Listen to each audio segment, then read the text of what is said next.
எல்லாருக்கும் வணக்கம். ரென்னா வீட்டு சமையலில் இன்றைக்கி ரொம்ப சுவையான காரசாரமான முட்டை பிரியாணி தான் பார்க்க போகிறோம். மசாலாலாம் ஃப்ரெஷ்ஷாக அரைச்சி செய்கிறனால இந்த முட்டை பிரியாணி நல்ல சுவையாகவும் மணமாகவும் இருக்கும். குயிக்காக லஞ்ச் பாக்ஸுக்கு ஒரு ரெசிபி செய்யணுன்னா கண்டிப்பாக இந்த முட்டை பிரியாணி ட்ரை பண்ணி பாருங்கள். எப்படி செய்கிறதுன்னு வாங்க பார்த்துடலாம். முட்டை பிரியாணிக்கு மசாலாலாம் அரைக்கணும். அதுக்கு ஒரு மிக்ஸி ஜாரில் ஒரு கை நிறைய புதினா சேர்த்துக்கலாம். கூடவே 2 பச்சை மிளகாய், ஒரு கை நிறைய கொத்தமல்லி சேர்த்துக்கலாம். 1 டேபிள் ஸ்பூன் இஞ்சி பூண்டு விழுது சேர்த்துட்டு கூடவே கொஞ்சமாக தண்ணி சேர்த்துட்டு இந்த அளவுக்கு நல்லா அரைச்சி எடுத்துகிட்டு வந்துடலாம். முட்டை பிரியாணி பண்ணுறதுக்கு அடுப்பில் கடாய் வச்சுருக்கேன். இதில் 1/2 ஸ்பூன் அளவுக்கு எண்ணெய் சேர்த்துக்கலாம். குறைவான எண்ணெய் போதும். இந்த எண்ணெயில் கொஞ்சமாக மஞ்சள்தூள் சேர்த்துக்கலாம். 1 டேபிள் ஸ்பூன் காரமான தனி மிளகாய்த்தூள், கொஞ்சமாக உப்பு சேர்த்துக்கலாம். உப்பு சேர்த்துட்டு இந்த மசாலா எல்லாத்தையும் இந்த எண்ணெயில் முதல்ல நல்லா கலந்து வச்சிடலாம். மசாலா எல்லாத்தையும் சேர்த்துட்டு நல்லா கலந்ததுக்கு அப்புறமா இதில் நம்ம வேக வச்சு வச்சுருக்கிற முட்டை சேர்த்துக்கலாம். இந்த மாதிரி வேக வச்சுட்டு அதுக்கப்புறம் மசாலா மிக்ஸ் பண்ணி நம்ம முட்டை பிரியாணி சமைக்கும் போது முட்டை பிரியாணி ரொம்பவே சூப்பராக இருக்கும். மசாலா எல்லாமே இந்த முட்டையில் நல்லா ஒட்டி பிடிச்சி வந்திருக்கும். நல்லா கலந்து வச்சிடலாம். மசாலாவில் மிக்ஸ் பண்ணாமல் நம்ம முட்டை பிரியாணி சமைச்சோமா முட்டை பிரியாணி பிளெயினாக இருக்கிற மாதிரி இருக்கும். அதுவே இந்த மாதிரி மசாலாலாம் மிக்ஸ் பண்ணிவிட்டு அதுக்கப்புறமா நம்ம முட்டை பிரியாணி சமைச்சா முட்டை பிரியாணி நல்ல சுவையாகவும் மணமாகவும் இருக்கும். நம்ம சேர்த்த மசாலா எல்லாமே இந்த முட்டையில் நல்லா ஒட்டி பிடிச்சி வந்துருச்சு. இப்போ அடுப்பை ஆஃப் பண்ணிவிட்டு இந்த முட்டையை தனியாக எடுத்து வச்சுக்கலாம். முட்டை பிரியாணி பண்ணுறதுக்கு அடுப்பில் குக்கர் வச்சுருக்கேன். இதில் 4 டேபிள் ஸ்பூன் எண்ணெய் சேர்த்துக்கலாம். இது கூடவே 4 டேபிள் ஸ்பூன் அளவுக்கு நெய் சேர்த்துக்கலாம். எண்ணெய் சூடாகி நெய் நல்லா உருகி வரட்டும். எண்ணெய் சூடாகி நெய் நல்லா உருகி வந்ததுக்கப்புறமா இதில் பட்டை, கிராம்பு, ஏலக்காய்லாம் சேர்த்துக்கலாம். பட்டை, கிராம்பு, ஏலக்காய்லாம் எண்ணெயில் நல்லா பொரிய ஆரம்பிச்சிருச்சு. நீல வாக்கில் நறுக்குன்னு 4 பெரிய வெங்காயம் சேர்த்துக்கலாம். வெங்காயத்தை சேர்த்துட்டு நல்லா கலந்து விட்டு வதக்கி விட்டுறலாம். எந்த பிரியாணி சமைச்சாலும் வெங்காயத்தை நல்லா வதக்கணும். வெங்காயத்தை நம்ம சரியாக வதக்கலைன்னா நம்மளோட பிரியாணி குழஞ்சி போயிடும். ஏன்னா வெங்காயத்துலேருந்தே தண்ணி விட ஆரம்பிக்கும். நம்ம அரிசியோடு சேர்த்து நம்ம குக் பண்ணும்போது கண்டிப்பாக பிரியாணி குழஞ்சிடும். அதனால் வெங்காயத்தை நல்லா கலந்து விட்டு வதக்கி விட்டுறலாம். நம்ம சேர்த்த வெங்காயம் நல்லா வதங்கி வந்துடுச்சு. அதுக்கப்புறமா நறுக்கி வச்சுருக்கிற 3 பழுத்த தக்காளி சேர்த்துக்கலாம்.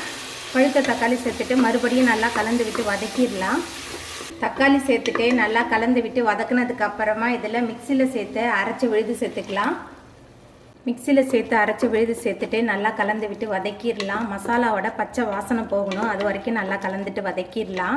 புதினா, மல்லிலாம் நம்ம ஃப்ரெஷ்ஷாக அரைச்சி சேர்க்குறனால முட்டை பிரியாணி நல்ல சுவையாகவும் மணமாகவும் இருக்கும். வெங்காயம், தக்காளிலாம் இந்த அளவுக்கு நல்லா குழையாக வதங்கி வந்ததுக்கப்புறமா இதில் மசாலா தூள்லாம் சேர்த்துக்கலாம். காரெல்லாம் உங்களோட சுவைக்கு தகுந்த மாதிரி சேர்த்துக்கோங்க. குழம்பு மிளகாய் தூள் 3 டேபிள் ஸ்பூன் சேர்த்துருக்கேன். ஏன்னா பச்சை மிளகாய் வேறு சேர்த்துருக்கோம்.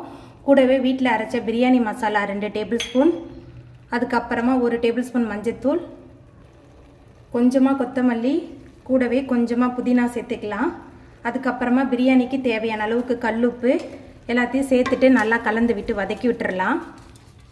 மசாலா தூள் எல்லாத்தையும் சேர்த்துட்டு நல்லா கலந்துட்டு வதக்குனதுக்கப்புறமா இதில் கெட்டியான 5 டேபிள் ஸ்பூன் தயிர் சேர்த்துட்டு மறுபடியும் நல்லா கலந்து விட்டு வதக்கிடலாம். நம்ம சேர்த்த தயிர், மசாலா எல்லாமே சேர்ந்து நல்லா கலந்து வதங்கி எண்ணெய் பிரிய ஆரம்பிச்சிருச்சு. இந்த ஸ்டேஜில் தண்ணி சேர்த்துக்கலாம். 4 டம்ளர் அளவுக்கு அரிசி எடுத்திருக்கேன். அதனால் 8 டம்ளர் அளவுக்கு தண்ணி சேர்த்துருக்கேன். சாப்பாட்டு அரிசி தான் எடுத்திருக்கேன். அதனால் 1க்கு 2 கணக்கில் நான் 4 டம்ளர் அளவுக்கு தண்ணி சேர்த்துருக்கேன். இதே பிரியாணி அரிசி எடுக்கிறீங்கன்னா 1க்கு 1.5 எடுத்துக்கோங்க, சரியாக இருக்கும். தண்ணி சேர்த்துட்டு நல்லா கலந்ததுக்கு அப்புறமா ஒரு மூடி போட்டு வச்சிடலாம். தண்ணி நல்லா கொதித்து வரட்டும். திறந்து பார்த்துடலாம். தண்ணி நல்லா தளன்னு கொதிக்க ஆரம்பிச்சிருச்சு. அதுக்கப்புறமா 10 நிமிஷமாக தண்ணியில் ஊற வச்சுருந்த சாப்பாட்டு அரிசியை சேர்த்துக்கலாம். சாப்பாட்டு அரிசியில் பிரியாணி சமைக்கும்போது பிரியாணி நல்ல மணமாகவும் சுவையாகவும் இருக்கும். சாப்பாட்டு அரிசி சேர்த்துட்டு நல்லா கலந்தாச்சு. அதுக்கப்புறமா இதில் நம்ம மசாலா தடவி வச்சுருக்கிற முட்டை எல்லாத்தையும் ஒவ்வொன்றா சேர்த்துக்கலாம். ஒரே தான் சேர்க்க வேணாம். அங்கங்கே ஒரே பக்கமாக போட்டு நம்ம மிக்ஸ் பண்ணிக்கலாம். இது கூடவே 3 டேபிள் ஸ்பூன் அளவுக்கு நெய் சேர்த்துக்கலாம். நெய் எதனால் கடைசியாக சேர்க்குறோன்னா சாதம் ஒன்றோடு ஒன்று ஒட்டாமல் நல்ல உதிரியாக இருக்கும். அதனால தான் நம்ம நெய் சேர்த்துருக்கோம். நெய் சேர்த்துட்டு நல்லா கலந்துட்டு குக்கரை மூடி 2 விசில் வர அளவுக்கு நல்லா வேக வச்சு எடுத்துக்கலாம். குக்கர் 2 விசில் வந்துருச்சு. பாருங்கள் பிரியாணி எவ்வளோ சூப்பராக வந்திருக்குன்னு சொல்லிட்டு நல்ல உதிரியாக இருக்கும். ரொம்ப சூப்பராகவும் இருக்கும். நீங்களும் உங்கள் வீட்டில் இந்த சுவையான உதிரியான முட்டை பிரியாணியை செஞ்சு பாருங்கள். இந்த வீடியோ உங்களுக்கு பிடிச்சிருந்தா லைக் பண்ணுங்கள், ஷேர் பண்ணுங்கள், கமெண்ட் பண்ணுங்கள், சப்ஸ்கிரைப் பண்ணுங்கள். அப்படியே பக்கத்தில் உள்ள பெல் பட்டனையும் கிளிக் பண்ணிடுங்க. தேங்க்யூ.